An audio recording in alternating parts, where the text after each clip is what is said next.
Mun kula terangno kiamat iki, soal kiamat itu seru, seru sandelok. Kiamat itu doh seru, seru sandelok. Anjing ben kiamat itu semua orang dihisab, termasuk sampean-sampean bareng dihisab. Pertama sing dijaga jelas salat. Jadi kalau masalah ibadah mahdhah itu salat, nah masalah sosial itu asal tidak saling bunuh. Terus kalau terangkan ya, terus ngendikane Rasulullah sallallahu alaihi wasallam ngendikane la yazalul mar'u fi fushatin min dini malam yusib daman haroman. Labain malih nggih. La yazalul mar'u fi fushatin min dini malam yusib daman haroman. Seseorang itu boleh serilek-rileknya dalam beragama asal dia tidak punya masa lalu mengalirkan darah yang terhormat. Gamane cara Jawa ora tau mateni wong, ora tau mateni wong, ora tau mateni wong mukmin utawa ora oleh mateni wong sing muahad atau mustaman. Ya ada aturannya lah. Jadi kalau sampean urip ora tau mateni wong iku wis cara beragama iku rileks karena fifus satin min din. Nah tentu mateni itu ada banyak sebab, diantaranya fatwa yang ekstrim. Sehingga ulama dulu itu senang diguyon sampai keterusan saiki. Jadi kabeh wong alim khase sering guyon karena memang menghindari omongan penting. Kenapa? Karena sekali omongan penting ini kadang yu'addi ilal fatwa kita kotul. Takutnya fatwa itu ekstrim, kemudian saling apa? Saling bunuh.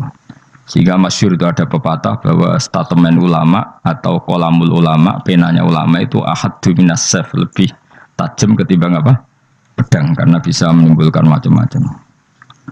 Sehingga dulu banyak ulama kalau bab jinayat itu sudah tidak mau baca bab jinayat. Jinayat itu karena ya takutnya fatwanya itu ekstrim. Ada beda zaman Nabi itu kan enak ya. Sing Kanjeng Nabi mesti bener ya. Musuhnya Abu Jahal CS mesti salah ya. Tukaran saiki wis gak seru. Tukaran mbek kowe repot. Masih aku musuh sampean ini soalnya bener sampean. Wong ora tau urip ora tau seneng mbok musuhi ku piye ngono dadi. Kan gak penak. Jajal misalnya kiai tukaran mbek santri, wong mesti kan normalnya bela kiai ini, mergo luwih alim luwih bener. Tapi kan cara pandang, lah iya sing bener kok mau ngalah kan. Iso wae sing disalahno pangeran iku sing saiki wong tua tukaran mbek anak, kira-kira wong nyalahno sapa? Nyalahno wong tuane apa anake? Cara kowe dadi hakim. Wong tua kok wani anak, kualat ngono ya lucu. Ini kan anak kok wani wong. Tapi wong tua kok wani anak, wong tua model opo? Terus anak wani wong tua ya anak model opo? Ya model milenial, model. Tapi potensinya itu sama-sama salah. Sehingga ulama itu mulai dulu itu menghindari ngendikan penting itu menghindari karena ya tadi takut fatwa itu. Saya ulang lagi ya, jadi seseorang itu selonggar-longgarnya dalam beragama asal tidak pernah membunuh, tidak membunuh darah yang seharusnya tidak terbunuh. Terus kalau masalah ibadah itu Allah ngambilnya sholat. Awwaluma yuhasabu bil mar'un apa? As-sholat. Pertama yang dihisab itu sholat. Jika sholatnya lolos, maka hisab yang lainnya apa? Ringan. Jempol ngoten. Terus ada hisab-hisab yang iku waca mungkin sampean iso ngantisipasi hisab. Nah, jadilah tazulu qadama Adam atau qadama ibni Adam yaumal qiyamah hatta yus'ala an arba'in. Pertama ditanyakan dari sifat mudanya, dihabiskan untuk apa, umurnya untuk apa, hartanya dari mana, setelah mendapat untuk apa. Terus wa an ilmihi madza amila bihi, terakhir setelah mendapat ilmu itu apa yang dia perbuat. Mulane ada orang tua ilmu tidak ditakoki wae pangeran ngrate apa takoki. Ilmu iso nglakoni, mboten gadah ilmu ya Gusti. Terus serepet sampeyan. Dunya mboten gadah dunya. Lha apa ning dunya nggih ngentosi mati sing mon-mon niku aman apa? Sebab itu orang fakir itu masuk surga lebih cepat timbang orang kaya kacek pinten 500 tahun ketakoki. Dia apa mboten gadah napa-napa. Iso ngaji mboten. Jadi gak perlu pertanggungjawaban mereka nopo sekacau kan. Nah sementing kalau terang ngeten ya, ini penting rungokno. Mahsyar itu maknane iku nggon giringan. Terus kiai kuno maknane bayangno nggon mahsyar itu maknane tempat dihalonya semua manusia. Terus mauqif itu tempat diberhentikan, nopo tempat diberhentikan. Terus di situ Anda innahum mas'ulun, mereka semuanya ditanya, dihisab. Semuanya dihisab. Terus ngendikane Kanjeng Nabi, hasibu anfusakum qabla an tuhasabu. Menghisablah diri kamu sekarang sebelum kalian semua dihisab. Sehingga potensi kita ini umat Islam utamanya sing tahu ngaji-ngaji ini, sampean semua dihisab ini kemungkinannya kecil. Karena ketika kowe ning donya sampean sedanteni kan biasa wis donga Rabbana zulamna anfusana. Jadi ya Allah, saya ini benar-benar mendolimi diri kita sendiri. Karena tujuannya hisab itu taubah. Taubah itu mempermalukan mereka di depan umum. Seorang lagi ya. Jadi semua hisab itu taubihan, mempermalukan mereka di depan umum bahwa mereka orang yang buruk. Sementara kamu di dunia sudah sering ngaku orang buruk. Saya ini wis wong akeh maksud ini kan. Jadi kayak ngakuin apa Rabbana zalamna anfusana. Sehingga ngendikane Kanjeng Nabi sebuti hasibu anfusakum qabla an tuhasabu. Menghisablah diri kamu sendiri sebelum nanti kamu benar-benar dihisab. Sehingga umatnya Rasulullah itu kemungkinan kena hisab itu kecil sekali karena tadi sudah terbiasa menghisab dirinya sendiri. Apalagi kita, kata Rasulullah, saya dikasih hadiah yang para nabi sebelum saya enggak dikasih hadiah itu. Apa itu? 5 hal itu. Di antaranya apa? Kata Rasulullah, wa utitu khawatima suratil Baqarah. Saya dikasih terakhir-terakhirnya surat Baqarah. Di surat Baqarah itu umatnya Nabi dapat bonus dan ini luar biasa, yaitu ayat Rabbana la tu'akhidna in nasina wa akhtana. Ya Allah, jangan hisab kami, jangan beri sanksi kami, jangan azab kami kalau suatu saat kita lupa atau salah. ASP nak kue urung salah, padahal mesti salah. Rai-rai ini gak mesti salah. Wes gaya perjanjian mbek pangeran Gusti. Ndamel perjanjian dong ya apa? Setiap saat salah langsung sepuro. Mohon mboten usah istighfar malih pun niki pun niku.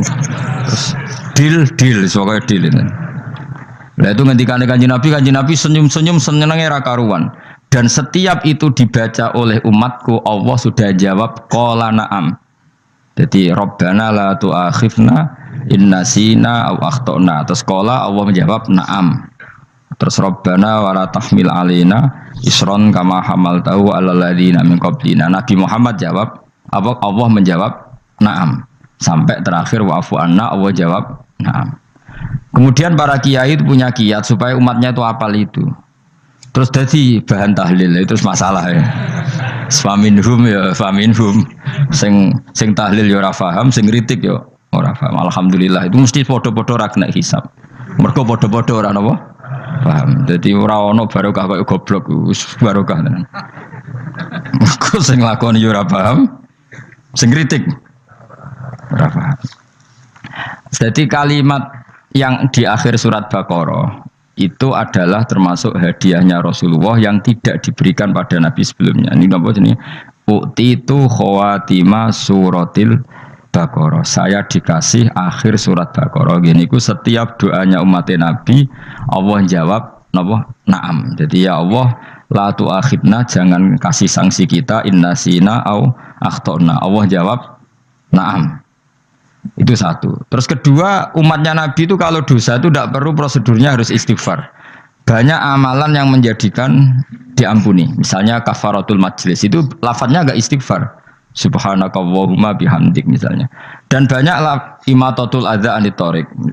Misalnya Nabi pernah cerita ada seseorang yang nakal, kemudian gara-gara menyingkirkan duri di jalan yang ganggu orang lewat, kemudian Allah memaafkan. Ada yang dimaafkan karena ngombeni anjing, macam-macam. Kemudian ngombeni santri, macam-macam. Sehingga potensi kita dimaafkan itu tinggi sekali karena ada sekian amal yang itu menjadi sebab ridhanya Allah Ta'ala. Malah kalau dalam dunia wali itu ada seorang wali mau ngarang kitab, kemudian tintanya itu diminum lalat, dia membiarkan tinta itu sampai lalatnya sampai kenyang, kemudian gara-gara itu dimaafkan oleh Allah Subhanahu Wa Ta'ala. Banyak sekali. Sehingga potensi kita dimaafkan tinggi. Terus turu sudah ada orang rasani wong enggak macam-macam lah. Iku ya insyaallah di sepuro pengiran. Dadi ana wali mergo kakean apa? Turu ditakoki, "Kenapa kowe kok turu wong wali? Mboten siap roh donya, Gusti." "Kenapa?" "Donya wis rusak tok, patok mboten roh Gusti." Lah iku ya mari swarga napa? Ya swargane wong turu ya kira-kira. Tapi jadi umat Nabi itu luar biasa. Makanya saya yang heran nih kalau ada orang alim bikin gerakan terlalu tenanan itu keliru, biasa mawon. Turu ku ya ibadah, wae agar gak zina, gak maling, wae agar gak nglakoni dosa gedhe ini sanggep ae napa? Ibadah. Karena tadi Rabbana la tu'akhidna in nasina wa akhtana. Terus Allah jawab na'am. Sehingga kiai-kiai itu takut orang itu lupa terus dimodifikasi sedemikian rupa jadi wiridan. Tapi alhamdulillah kok banyak yang kritik. Jadi ya biar seimbang, no? Seimbang kepada alam demokrasi. Jadi kalau agak kecewa ambek sing kritik, mereka insya Allah rapati paham masalah usul ini. Karena satu-satunya cara supaya orang paham itu pancen yo dijak latihan bareng-bareng. Gak ngono wis malah ra paham blas. Ya tapi tadi ya semua itu resiko.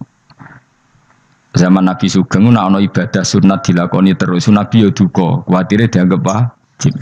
Tapi nek ora dilakoni blas Nabi yo duka, wong sunat ora tau dilakoni. Jadi sudah alhamdulillah sekarang ana sing ngritik, ana sing setuju biar seimbang no. Wong padha ora paham wae napa? Padha paham. Padahal makna ayat itu luar biasa. Rabbana la tu'akhidna in nasina wa akhtana. Terus kedua, Rabbana wala tahmil alaina isran kama hamaltahu alal ladzina min qablina. Ya Allah, jangan beri beban kami sebagaimana Engkau memberi beban kepada orang sebelum kami. Dulu itu kalau ada orang yang salah, itu harus dibunuh oleh orang yang tidak salah. Liyaqtulal bari minkum al mujrima, supaya yang tidak salah membunuh yang salah. Sehingga ketika umatnya Nabi Musa menyembah anak sapi ijel itu, apa kata Allah? Fatubu ila bariikum faqtulu anfusakum. Kamu syaratnya tobat harus saling membunuh, yaitu orang yang terbebas dari dosa itu membunuh yang tidak dosa. Masyhur itu. Terus Allah mengirimkan mendung yang pekat terus gelap. Ketika gelap itu yang al-bari yang enggak dosa mengeksekusi yang dosa. Sekarang kan enggak, paling tangkap KPK. Berarti penjara mulai juga sisa korupsi jaga. Jadi penak lah pokoknya zaman akhir itu penak. Pemenang KPK ini mulai disoal jadi aman lah.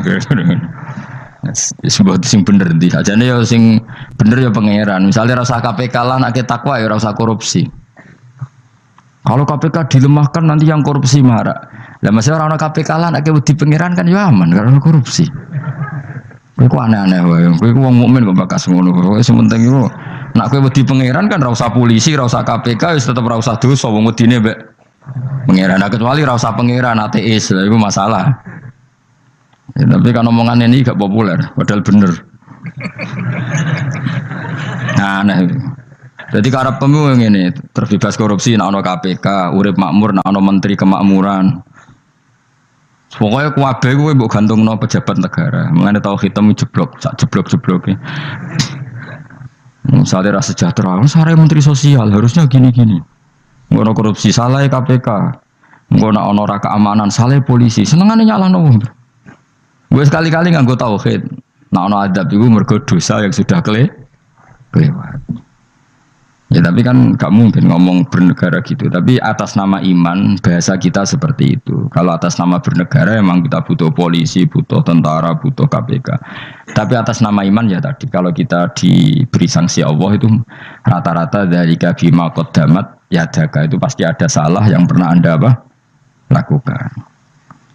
Ya, tapi sudah lah ini zaman sudah seperti ini. Anut umumnya wong akeh. Kalau terang nomale masalah hisab ya. Hasibu anfusakum qabla antu hasabu. Kamu menghisaplah diri kamu sebelum kamu dihisab. Misalnya saya sebagai ulama, tentu hisab terberat saya itu kitmanul ilmi, menyembunyikan apa? Ilmu. Karena ilmu kalau disembunyikan tuh bahaya sekali. Bayangkan di alam fisik. Misalnya ada orang berkebutuhan pada kemaksiatan, terus di situ ditulis bar karaoke misalnya. Orang bisa ke sana karena ada tulisannya, ada WA-nya, ada alamatnya. Kemudian ketika Anda bisa Fathul Qorib, tidak ada tulisannya. Harusnya Anda juga nulis ahli Fathul Qorib, ahli Fathul Mu'in. Nah, toh ahli Jaljalut tulis saja. Ahli Primbon. Enggak apa-apa tulis saja. Penerus Ronggo Warsito tulis saja. Zaman gendeng, nara melok gendeng, rakeduman tulis saja. Tapi barokahnya tulisan itu kan Orang bisa tahu. Makanya kenapa banyak orang sufi yang sudah menyembunyikan diri, wanaknya nakal-nakal karena dia disalahkan Allah karena menyembunyikan ilmu. Saya itu orang yang senang tertutup kecuali masalah ilmu. Saya mau mengajar terbuka seperti ini. Karena tadi awal dari dikenalinya kemakrufan adalah dimaklumatkan. Awal dari dikenalinya keburukan juga karena dimaklumatkan. Betapa celakanya kalau kemungkaran dimaklumatkan sementara kebenaran tidak dimaklumatkan. Makanya Mbah Mun itu sampai berfatwa, Mbah Mun guru saya itu. Nak ono masjid ra ono menarane Mbah Mun duka. Masjid kok ora ono menarane, wajib ono. Dulu saya iskal, kenapa menara jadi wajib?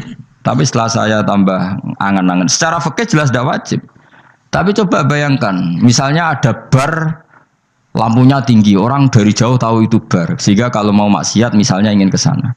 Sekarang misalnya masjid gak ono menarane, ada orang ingin sholat, ono masjid tahu ora. Tapi baru kayak ada menaranya kan? Tahu.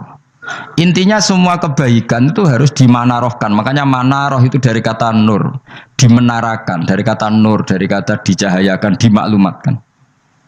Sehingga mulai dulu lama itu meskipun humul itu menyembunyikan diri. Tapi kalau masalah ilmu mereka membuka diri.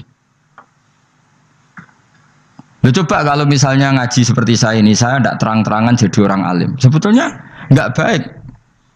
Kalau kamu ujub, sombong, aku orang alim itu tidak baik. Tapi kalau kita kan tidak karena ujub tadi, harus memaklumatkan. Coba berapa bapak-bapak yang tertolong nyari bidan ketika istrinya hamil, gara-gara tulisan karena yang nolong itu bidan, ya kan, dokter gigi, atau kalau nggak dokter ya ahli gigi. Ahli gigi itu yang dipasang tanpa medis itu. Nggak kamu menjadi tahu karena apa coba? Tulisan kan. Tapi kenapa kebaikan tidak seperti itu? Harusnya sampean ya tulis saja. Misalnya sampean nggak alim saja, maklar orang alim. Siap menyalurkan ke tempat-tempat orang alim. Coba TKI tenaga kerja itu. Mereka tahu Korea, Hongkong karena tulisan penyalur tenaga kerja. Tulis saja rumah kamu penyalur ke orang alim. Nanti antar kembeduan. Kalau ada orang tanya, maksudnya gimana? Kalau butuh orang alim tak antarkan.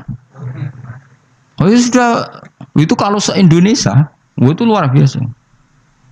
Jadi yang ngajinya dulu Fathul Qorib sampai bab sholat itu saja. Ahli Fathul Qorib sampai bab sholat. Terus saja dalam kurung pemahaman pas-pasan. Lo coba dokter itu kan fair. Kalau ilmunya pas-pasan tulis dokter umum.